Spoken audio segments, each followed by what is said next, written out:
All right, the next lesson we are going to be working on in Art 4 is wire sculpture. If you look inside your bag that I gave you that has all the supplies in it, you will find a rolled up bunch of wire. That is the wire you guys are going to be using for this project. You will also find a little yellow envelope. Ooh, can't get it out. Little yellow envelope inside that says fishing line, and you're going to need that too.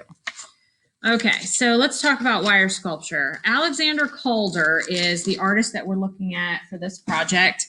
He is an American artist best known for his inventions of the mobile and wire sculptures. Born to artist parents on August 22nd, 1898 in Lawton, PA, Calder turned to art in the 1920s, studying drawing and painting. Some of the things he's best known for are artworks where movement was kind of the point. He was trying to create things called kinetic art. So if you look down here, I've got a couple of examples. He made huge mobile sculptures. This is a really good example of a sculpture that was used to kind of fill specific spaces. He was often commissioned to do work to fill large corridors in buildings and like hotels and stuff like that. So he created this kinetic sculpture that moves as air exchanges move throughout the building. Another thing that he created were wire sculptures, this is exactly what we're going to be doing for our project. Some of his wire sculptures, or a lot of his wire sculptures, were portraits. And he's using one continuous piece of wire to create these portraits. We are going to be doing portraits just like this, but I also wanted to talk a little bit about one major work that he did, which is really cool. And if you want to look it up online later, go for it. It's called The Circus. And basically he has all these little circus things that he created out of wire, and he would take, he would like go to it and like push this one little bicycle, and it would roll along this track, and then it would hit another thing. And it was really cool, just a cool thing to see.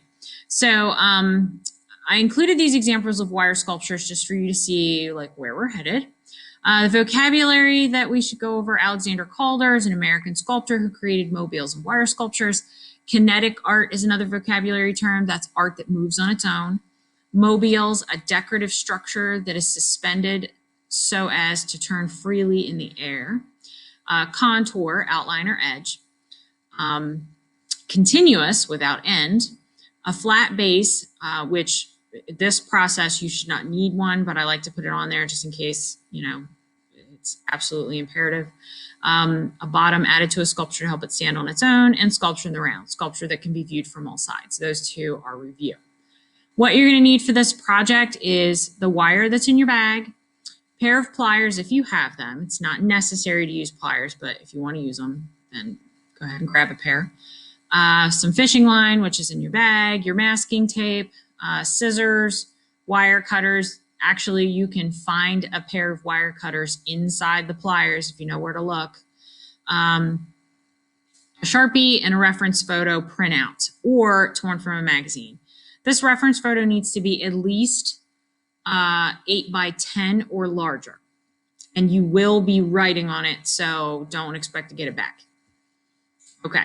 So down to the steps. If you need a video for step-by-step instruction, there's a video attached. That video goes through these steps in more detail.